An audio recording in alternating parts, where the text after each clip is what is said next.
Namun segala bentuk amal salih yang membawa kepada ketaatan kita kepada Allah Subhanahu wa taala, daripada sekecil-kecil amalan sampailah ke segala jenis amal ibadah, akan digandakan oleh Allah Subhanahu wa taala. Maulaya salli wa sallim daiman abadan ala habibika khairil khalqi kullihim. Maulaya salli wa sallim daiman abadan.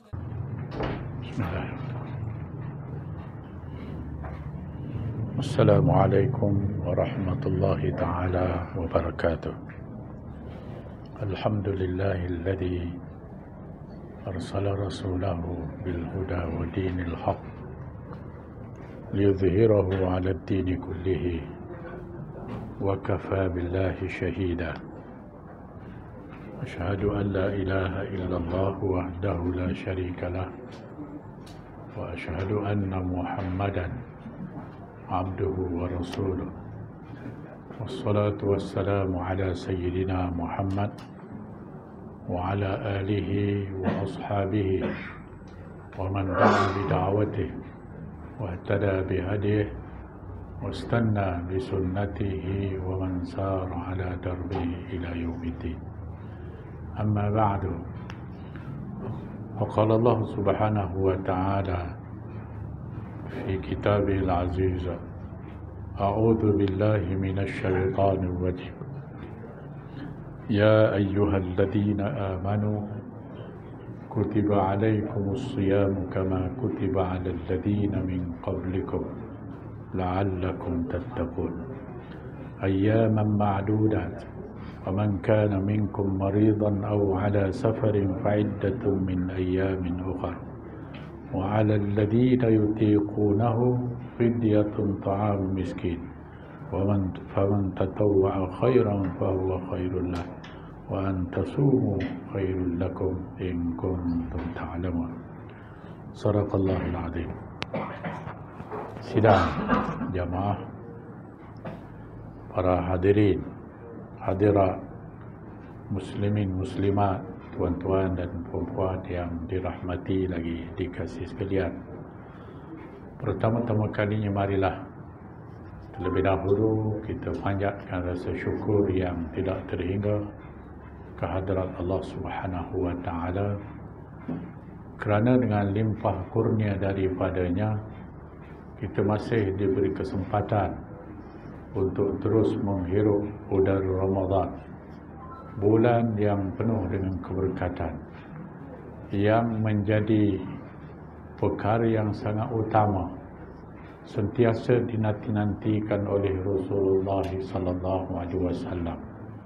Disebabkan bulan Ramadan adalah bulan yang penuh dengan pengampunan Allah Subhanahu wa taala, bulan yang dipenuhi dengan rahmat, bahkan bulan yang disebut sebagai bulan anugerah. Sebab itu bulan Ramadan itu juga disebut sebagai Syahrul Jaizah, bulan anugerah. Dikurniakan oleh Allah Subhanahu wa taala segala bentuk keistimewaan sepanjang kita berada dalam bulan Ramadan. Bukan sahaja disebabkan kita tidak makan dan minum atau bersama dengan isteri di sebelah siang sepanjang dalam bulan Ramadan, namun segala bentuk amal salih yang membawa kepada ketaatan kita kepada Allah Subhanahu wa taala, daripada sekecil-kecil amalan sampailah ke segala jenis amal ibadah, akan digandakan oleh Allah Subhanahu wa taala. Bahkan amalan sunat yang kita lakukan sepanjang kita berada dalam bulan Ramadan dikira seolah-olah kita mengerjakan kefarduan. Setiap amalan fardu yang kita lakukan dibalas sehingga 40 kali fardu dibandingkan dengan bulan-bulan yang lain. Bahkan Rasulullah sallallahu alaihi wasallam pernah bersabda, kata Nabi, kullu hasanatin bi'ashri amsalha ila 700 amsal illa as-shaum fa innahu li wa ana ajzi bihi. Sesungguhnya setiap amalan itu akan dibalas oleh Allah 10 kali ganda sehingga 700 kali ganda kecuali ibadah puasa. Mereka meninggalkan makan dan minum kerana ku, kata Allah, maka akulah yang akan membalas dengan hitungan pahala yang tidak terkira banyaknya. Sebab itu bulan Ramadan ini adalah bulan di mana kita berusaha untuk mempertingkatkan amalan kita. Kerana anugerah itu dikurniakan oleh Allah Subhanahu wa taala kepada orang-orang yang beriman. Sedangkan kalau kita lihat khitab yang disebut oleh Allah dengan menyebut ya ayyuhalladzina amanu, wahai orang-orang yang beriman, dari segi bahasanya boleh sahaja digunakan lafaz-lafaz umum untuk menyeru. Umpamanya boleh disebut dengan perkataan ya ayyuhan nas kutiba alaikumusiyam, wahai sekalian makhluk, sekalian manusia, diwajibkan kepada kamu berpuasa. Ya ayyuhas sairul khalq, wahai sekalian makhluk Allah, diwajibkan kamu menunaikan tanggungjawab berpuasa. Dalam bentuk umum boleh disebut oleh Allah. Akan tetapi Allah Ta'ala memilih kata-kata yang sangat istimewa, disebut ya ayyuhalladzina amanu.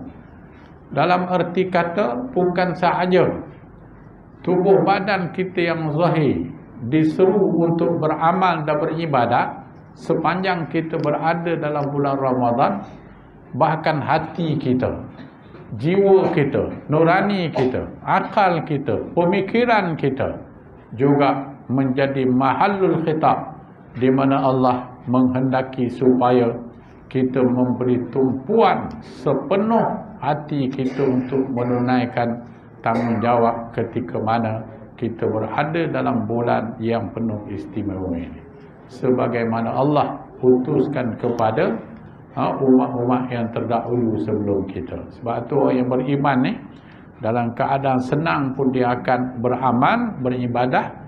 Dalam keadaan susah sekalipun mereka tetap menyempurnakan Ramadan. Bagi kita mungkin kita rasa senang sebab kita berada dalam negara yang tidak bergolak. Dalam rumah kita ada aircon, dalam kenderaan kita ada aircon, kita pergi pejabat ada aircon, datang masjid surau kecil besar ada aircon, senang. Kita mungkin rasa ini adalah sesuatu yang sangat mudah untuk kita menunaikan tanggungjawab Ramadan itu sendiri. Tapi kalau kita bandingkan dengan mereka yang berada dalam suasana yang agak sukar, kalau kita lihat di Palestin misalnya, mereka berpuasa pada waktu siang dalam bentuk kepanasan yang sangat melampau, tengah padang pasir. Begitu juga di waktu malam, di sebelah malam mereka beramal, beribadah. Bukan dalam masjid macam kita, bukan dalam surau macam kita. Kadang-kadang mereka terpaksa bersembahyang di atas runtuhan bangunan. Tak ada aircon dah, tak ada kipas. Tengah-tengah lapang, tempat yang runtuh, dibedil oleh tentera Zionis. Jadi kalau kita lihat dari satu sudut, susah. Bahkan ada kalanya waktu mereka berbuka puasa, bom datang, meletup. Waktu bersahur pun begitu juga, kelang kabut. Tetapi mereka yang beriman kepada Allah, kita yakin usaha untuk menunaikan tanggungjawab berpuasa ini tetap akan diteruskan. Susah, senang, payah, tak kira. Yang penting kita dapat menunaikan tanggungjawab kita, iaitu menghidupkan amal ibadah sepanjang kita berada dalam bulan Ramadan, sebagaimana Allah telah memperwajibkan kepada umat-umat yang terdahulu sebelum kita. Sebab tu kalau kita lihat hadis-hadis daripada Nabi SAW, ada riwayat kata Imam Bukhari daripada Ibnu Abbas. Dia pernah menyebut satu hadis, kata Ibnu Abbas, lamma qadiman Nabi SAW al-Madinah, ketika mana dalam peristiwa hijrah Nabi, sesampai Rasulullah ke kota Madinah, ra'al yahud tasumu, dia melihat orang-orang Yahudi yang menjadi penduduk Madinah berpuasa pada hari itu. Lalu Nabi bertanya, qala ma hadha, ay ma hadha as-shaum alladhi yasumu haula'il yahud, apakah bentuk ibadah puasa yang dilakukan mereka pada hari ini? Lalu jawab mereka, qalu hadha yaumus salih wa hadha yaumun najjallahu bani Israil min aduwwihim fasamahu Musa.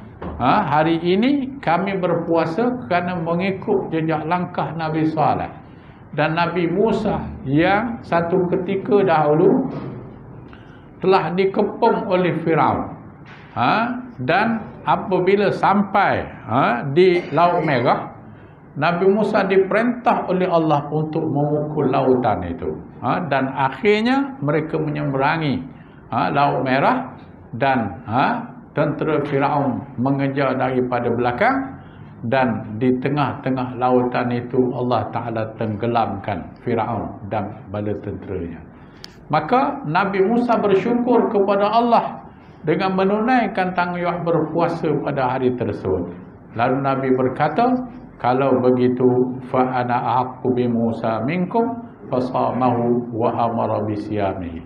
Nabi pun berkata, kalau begitu akulah orang yang paling layak untuk berpuasa pada hari ini. Nabi pun berpuasa dan menyuruh para sahabat menunaikan tanggungjawab berpuasa pada hari tersebut.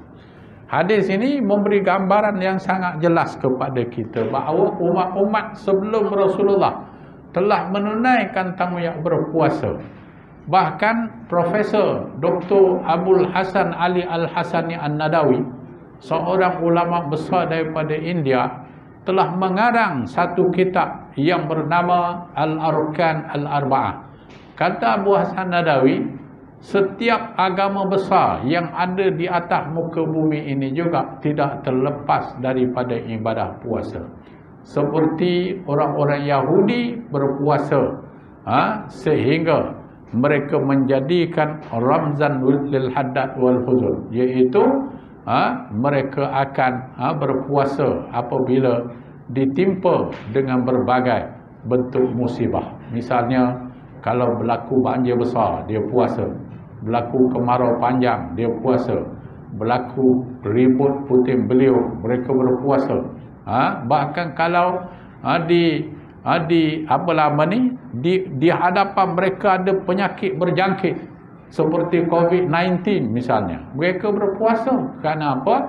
Mereka beranggapan dengan menunaikan tanggungjawab berpuasa tadi, akan terhindarlah mereka daripada bala bencana yang timbul. Begitu juga dalam agama Kristian. Dalam agama Kristian pun mereka berpuasa. Kata Abu Hasan Nadawi, qabla an yabda risalati Musa, sebelum daripada terjadinya syariat Nabi Musa, satu ketika dahulu, samu arba'ina yauman, mereka berpuasa sehingga 40 hari berturut-turut. Bahkan ada di kalangan mereka yang menganggap hari-hari tertentu sebagai yaumul kafarah, iaitu hari pengampunan dosa. Mereka berpuasa dan menunaikan tanggungjawab untuk di mana mendekatkan diri kepada Tuhan pada hari tersebut. Begitu juga dalam agama Buddha. Pernah keluar dalam surat khabar dulu, penganut agama Buddha, terutamanya Tuk Sami dia masuk dalam gua di sekitar kota Kathmandu di India. Dia berpuasa daripada pagi sampai petang, dan mereka berbuka hanya makan bertih sahaja sebagai alas perut mereka. Itu ada dalam agama Buddha. Begitu juga dalam agama Hindu. Agama Hindu ni, kalau kita lihat, dia memang agama yang sangat ta'assub kepada berhala. Bahkan Profesor Dr. Yusuf Qaradawi mengarang satu kitab yang bernama Al-Ibadah fil Islam.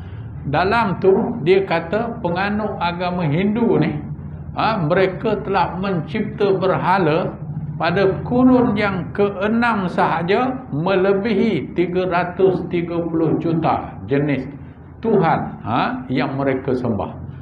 Ta'assub pada berhala tu habis-habisan. Tetapi kalau kita lihat pandangan daripada tokoh-tokoh yang beragama Hindu, di antaranya seorang yang bernama T.M.P. Mahadevan. Dia pernah menulis satu makalah. T.M.P. Mahadevan ni, dia dilantik sebagai ketua dalam bidang ilmu falsafah di Universiti Madras di India. Dia pernah menulis dalam bahasa Hindi dan diterjemah ke dalam bahasa Arab. Di antara kata-kata yang pernah dinukilkan oleh T.M.P. Mahadevan, dia kata kullu ta'ifatin minat tawaif al-hindukiyah tukhassisu li nafsiha ayyaman taqdiha fi du'a wal ibadah wa yasumuha aktsaru afradiha. Di mana setiap kabilah dari kalangan masyarakat Hindu, atau kita sebut setiap kasta. Dalam masyarakat Hindu dia ada kasta. Bukan sahaja kasta dari sudut kehidupan bermasyarakat. Tapi kalau kita pergi di India, saya pernah sampai di Uttar Pradesh. Di Uttar Pradesh itu saja, kalau kita lihat dia ada 3 bandar. Satu dia panggil Bandar Hazrat Gan. Bandar Hazrat Gan ni orang elit penyanyi, pelakon, orang kaya. Itu golongan Brahmin. Brahmin ni kira kasta kayangan. Di satu kawasan bandar lagi dia panggil Bandar Aminabad. Bandar Aminabad ni bandar orang Islam, golongan pertengahan. Kat situ cari hidup dia banyak orang Islam lah. Dan satu bandar lagi dia panggil Bandar Deligan. Bandar Deligan ni orang yang kasta rendah ni, pariah. Jadi kalau kita lihat, dia bukan sahaja memartabatkan kehidupan itu berkasta, tapi bandar, kampung juga dijadikan bandar kasta. Tapi walaupun begitu, kata T.M.P. Mahadevan, setiap kasta yang ada dalam agama Hindu ni, bermula daripada Brahmin sampailah kepada agama kasta yang paling rendah, kasta pariah. Mereka akan menentukan hari-hari khusus untuk beramal dan beribadat. Di sebelah malam mereka akan membaca ghazal daripada kitab-kitab suci mereka, dan di sebelah siang mereka tidak akan menyentuh makanan. Dan erti kata puasa lah. Itu ada dalam agama Hindu. Jadi pendek kata, puasa ni bukan sesuatu yang asing. Dalam setiap agama ada. Kerana mereka berpendapat puasa ni sebagai salah satu daripada cara untuk mendekatkan diri kepada Tuhan. Tapi orang Islam diberi oleh Allah Subhanahu wa taala kelebihan. Bukan sahaja diperintah untuk kita berpuasa, tetapi disediakan untuk kita Syahrul Ramadan, bulan yang sangat mulia, atau disebut sebagai Syahrul Ijazah, Syahrul Jaizah, bulan di mana kita dianugerahkan oleh Allah dengan limpahan pahala yang begitu hebat. Dalam masa yang sama, puasa itu boleh menjadi benteng bagi setiap mereka yang beriman kepada Allah. Sebab itu kata Nabi, as-siyamu junnah, puasa itu sebenarnya adalah benteng untuk kita mempertahankan diri kita daripada melakukan perkara-perkara dosa, maksiat, perkara mungkar yang dilarang oleh agama.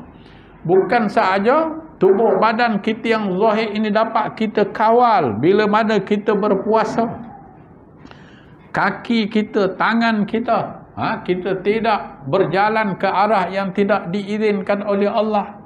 Kita tidak mengambil sesuatu yang dilarang oleh agama. Mulut kita akan sentiasa kita dekatkan diri dengan Allah. Kita tak buat benda lara, tak bercakap benda lara.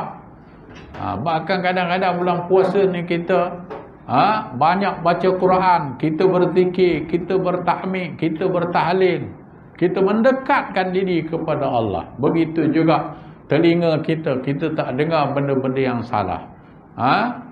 Mata kita, kita tidak melihat sesuatu yang dilarang.